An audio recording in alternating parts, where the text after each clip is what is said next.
सभी भस्म क्षार हो सकता है पर सभी क्षार भस्म नहीं हो सकता है। तो क्यों? क्या है? अम्ल वह पदार्थ है जो स्वाद में खट्टा होता है। तो माइंड में कुछ आता है कि हाँ, जैसे में भस्म वह पदार्थ है जो स्वाद में कड़वा होता है। जो स्वाद क्या? अम्ल, भस्म और लवण क्या है? तो हम पहले यहाँ देखेंगे कि अम्ल किसे कहते हैं और इसके बारे में पूरी तरह से बताएंगे कि अम्ल इसमें क्या है, क्या चीज़ नहीं है, और भस्म क्या है, क्या चीज़ नहीं है। उसके तीनों के बारे में भी विशेषता से हम बताएंगे। तो पहले हम चलते हैं अम्ल को लेकर। पहले इन तीनों को परिभाषा के रूप में बताते हैं। तो पहला क्वेश्चन है, अम्ल किसे कहते हैं? क्या अम्ल किसे कहते हैं? तो अम्ल वह पदार्थ है, कहता है कि अम्ल वह पदार्थ है, अम्ल वह पदार्थ है जो स्वाद में खट्टा होता है। अम्ल क्या है? अम्ल वह पदार्थ है जो स्वाद में खट्टा होता है। तो माइंड में कुछ आता है कि हाँ, जैसे में नींबू हो गया, क्या है? खट्टा है। जब हम खाते हैं तो बहुत ही खट्टा लगता है, क्या है? अम्ल है। अम्ल वह पदार्थ है जो स्वाद में खट्टा होता है तथा धातु से अभिक्रिया करके हाइड्रोजन गैस मुक्त करता है। क्या चीज से अभिक्रिया करके? धातु से अभिक्रिया करके हाइड्रोजन गैस मुक्त करता है। ठीक है। जैसे में देखिए, लैक्टिक अम्ल, एसिटिक अम्ल और हाँ देखिए, हाइड्रोक्लोरिक अम्ल जो है, तो हम आप लोग को कमेंट में बताइएगा हाइड्रोक्लोरिक अम्ल कहाँ पाया जाता है। हम लोगों के अंग में हाइड्रोक्लोरिक अम्ल कहाँ पाया जाता है? हाँ, अमाशय में। कहाँ पाया जाता है? अमाशय में पाया जाता है, जो एकदम अम्लीय है। सबसे नंबर 1 अम्लीय हाइड्रोक्लोरिक अम्ल। इसका पीएच मान 1 होता है। पीएच मान, अच्छा, पीएच स्केल की खोज किसने किया था? सुरेंसर नामक वैज्ञानिक। कब किया था? 1900 देखो नहीं, ठीक है, 1909 में किया था। कब किया था? 1909 में सुरेंसर नामक वैज्ञानिक ने किया था। 1909 में किया था। क्या चीज की खोज? पीएच स्केल का खोज किया था। और आप लोग यहाँ पे ध्यान दीजिएगा कि पीएच स्केल जो होता है, जो 1 से लेकर 14 तक होता है। 1 से लेकर 14 तक। और 1 से लेकर कहाँ तक अम्लीय होता है? तो 1 से लेकर 6 तक। 7.2 होगा वो अम्लीय हो जाएगा, क्षारीय हो जाएगा। 7 जो है बिल्कुल क्या है? उदासीन है। 7 जो है क्या है? उदासीन है। 7 से नीचे भी जितना हो जाएगा, अगर 6.9 भी रहेगा तो क्या है? अम्लीय है। मानेंगे कि उदासीन में होने जा रहा है पर है अम्लीय, उसको अम्लीय ही कहेंगे। तो जैसे हाइड्रोक्लोरिक अम्ल नंबर 1 पे आता है। क्या नंबर 1 पे आता है? हाइड्रोक्लोरिक अम्ल। जैसे में हाँ, हाइड्रोक्लोरिक अम्ल। आगे चलते हैं हम लोग भस्म को लेकर, आगे बताएंगे फिर क्या। दूसरा क्वेश्चन क्या है? भस्म है। भस्म किसे कहते हैं? तो भस्म वह पदार्थ है जो स्वाद में क्या होता है? भस्म वह पदार्थ है जो स्वाद में कड़वा होता है। जो स्वाद में कड़वा होता है। अच्छा, कड़वा का मतलब समझते हैं? हद से ज़्यादा, उसे सह नहीं हम सकते ना, बिल्कुल। जैसे मैं आप लोग कहेंगे कि लियो में हम लोग नहीं सह पाते, इमली खाते बहुत हद से ज़्यादा एकदम कड़वा लगता है, तो वो कड़वा की बात नहीं कर रहे हैं, अलग से कड़वा है। भस्म वह पदार्थ है जो स्वाद में कड़वा होता है तथा अम्ल में घुलकर अम्ल को उदासीन कर देता है। अम्ल में घुलकर अम्ल को उदासीन कर देता है। एक बात यहाँ पर ध्यान दीजिएगा, बहुत से लोग कहेंगे कि हम अम्ल, क्षार और लवण पढ़े थे, हमें अम्ल भस्म पढ़ाया जा रहा है। तो भस्म जो है वही है। अम्ल में भस्म जो है, देखिए यहाँ पे ये क्या है? इसको हम क्षार मान लेते हैं। अब ये जो है क्या है? भस्म है। ये क्षार है और ये भस्म है। तो हम कैसे पता करेंगे?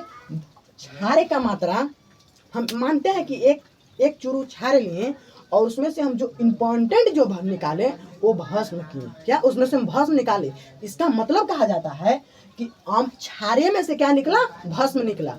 क्या चीज में से? क्षार्य में से भस्म निकला। तो कहेंगे कि भस्म, सभी भस्म क्षार हो सकता है, सभी भस्म क्षार हो सकता है पर सभी क्षार भस्म नहीं हो सकता है। तो क्यों?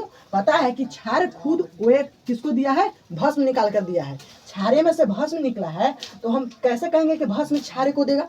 नहीं, इसलिए क्षार की मात्रा अधिक होती है, भस्म की मात्रा कम होती है। जब 1 कटोरी क्षार लीजिएगा तो उसमें से भस्म 1 कटोरी से कम तो निकलेगा ना, उसमें से जो क्षार बचेगा उससे बहुत कम क्या निकलेगा? भस्म निकलेगा। तो वही कहता है कि सभी भस्म क्षार हो सकता है पर सभी क्षार भस्म नहीं हो सकता है। इसको अच्छी तरह से समझिएगा। बोलता है कि भस्म कैसे करता है? भस्म वह पदार्थ है जो स्वाद में कड़वा होता है तथा यह अम्ल में घुलकर अम्ल को उदासीन कर देता है। सिंपल सी बात। जैसे में मान लीजिए क्षार हम लोग चूना पत्थर लिए, जैसे में हम लोग चूना पत्थर को लेते हैं तो चूना जब हम नींबू के रस में डालें तो क्या हो जाएगा, उदासीन कर देगा। अब लिमिट के अनुसार है कि वो कितना चूना है और कितना अम्ल है, उसके अनुसार उदासीन करेगा। ज़्यादा अम्ल रहेगा तो अम्ल ही रहने का प्रयास करेगा, उदासीन क्यों करेगा, ज़्यादा अम्ल उदासीन होने वाला रहेगा, समझे ना। तो आगे हम लोग चलते हैं, जैसे में अति भस्म के एग्जाम्पल है सोडियम हाइड्रोक्साइड, पोटेशियम हाइड्रोक्साइड, ये सब क्या है, भस्म है। अब हम तीसरा लेकर चलते हैं लवण, जो लास्ट। लवण किसे कहते हैं, अम्ल तथा भस्म के सहयोग से। अम्ल किसे कहते हैं, अम्ल तथा भस्म के सहयोग से जो यौगिक बनता है, जो यौगिक बनता है वो क्या कहलाता है, लवण कहलाता है। क्या, लवण कहलाता है। जैसे में देखिए यहाँ पे हम क्या लिए, H2SO4 हाइड्रोक्लोरिक अम्ल। क्या, हाइड्रोक्लोरिक अम्ल नहीं होगा, सल्फ्यूरिक अम्ल होगा। क्या, सल्फ्यूरिक अम्ल, सॉरी, क्या होगा, सल्फ्यूरिक अम्ल। H2SO4 का सूत्र किसका होता है, सल्फ्यूरिक अम्ल का। हाइड्रोक्लोरिक अम्ल का होता है HCl, ठीक है। तो MgOH का हॉल्ट वाइस, ये क्या है, मैग्नीशियम हाइड्रोक्साइड, ठीक है। सल्फ्यूरिक अम्ल और मैग्नीशियम हाइड्रोक्साइड को जब हम मिलाएंगे तो क्या बनेगा, magnesium hydroxide, magnesium MgSO4 plus, इसको संतुलित करने के लिए 2 पॉइंट क्या बनेगा, जल हम बोले थे आयन देने के लिए, H2 रंग में परिवर्तन, रंग में परिवर्तन, अम्ल भस्म के बारे में, रंग में परिवर्तन। तो हम सूचक के नाम लिखे हैं और अम्लीय विलयन और क्षारीय विलयन, और देखते हैं कि इसमें डालने पर क्या बढ़ता है। तो हम लिटमस है, सूचक के नाम है लिटमस, उसको हम अम्लीय विलयन में डालेंगे तो क्या बन जाएगा। अगर किसी को आता है तो कमेंट में लिखते जाइएगा, हम हाल ही लिखने वाले हैं। सूचक के नाम है अम्लीय विलयन लिखेंगे, क्षारीय लिखेंगे। अगर हम लिटमस को अम्लीय में डालेंगे तो क्या हो जाएगा, लाल हो जाएगा, ठीक है, लाल हो जाएगा। अगर हम लिटमस को क्षार में डालेंगे, क्षार विलयन में, तो क्या हो जाएगा, नीला हो जाएगा, ठीक है। अब हम चलते हैं मिथेल ऑरेंज। क्या, मिथेल ऑरेंज पे चलते हैं कि अगर हम अम्लीय में डालते हैं तो क्या होता है और क्षारीय में डालते हैं तो क्या होता है। अगर हम मिथेल ऑरेंज को अम्लीय में डालते हैं तो लाल होता है, क्या, इसका भी लाल हो जाएगा। और हम क्षारीय में डालेंगे तो पीला हो जाएगा, रंग कैसा हो जाएगा, पीला हो जाएगा। अब हम चलते हैं केजी पे, फिनोल्फेथनिल में डालते हैं। फिनोल्फेथनिल को अम्लीय विलयन में डालेंगे तो रंगहीन हो जाएगा, क्या हो जाएगा, रंगहीन। और फिनोल्फेथनिल को क्षारीय में डालेंगे तो क्या हो जाएगा, फिनोल्फेथनिल को क्षारीय में डालेंगे तो क्या हो जाएगा,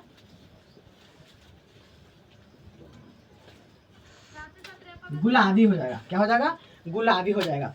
और हम बात अब चलते हैं क्या, हल्दी की। अगर हल्दी को हम अम्लीय विलयन में डालेंगे, हल्दी को अम्लीय विलयन में डालेंगे तो क्या हो जाएगा, पीला हो जाएगा। अगर हल्दी आपके घर में है, सबके घर में है हल्दी और नींबू, हल्दी को इस पे रख लीजिए और नींबू का रस ऊपर से डालिए तो क्या हो जाएगा, रंग पीला हो जाएगा, ठीक है। अब हम लोग चलते हैं, अच्छा, तो यहाँ पे आप लोग समझ में ना आइएगा, समझेंगे कि हल्दी को हम विलयन में डालेंगे तो पीला हो जाएगा। तो हल्दी तो खुद पीला रहता है, तो हम कैसे समझेंगे, इसका कलर सेम रहता है, ठीक है। यहाँ पे तो गलत है, गलत नहीं है, समझने में गड़बड़ है, वही कलर हो जाता है, तो यही ना कहेंगे। अगर हम चलते हैं हल्दी क्षारीय में डालते हैं तो यहाँ पे क्या हो जाएगा, यहाँ पे समझिएगा, यहाँ पे आप लोग प्रयोग भी कीजिएगा। यहाँ पे हो जाएगा लाल या भूरा, 2 कलर होगा, लाल होगा या भूरा होगा। अब उस पर निर्भर करता है कि हल्दी कितना डालें और क्षार कितना डालें, उस पर निर्भर करता है कि लाल हो जाएगा या भूरा हो जाएगा, मात्रा के अनुसार निर्भर करेगा। अब हम चलते हैं चुकंदर पर लेके, चुकंदर खाने वाला चुकंदर जो होता है ना, उस पर लेकर चलते हैं।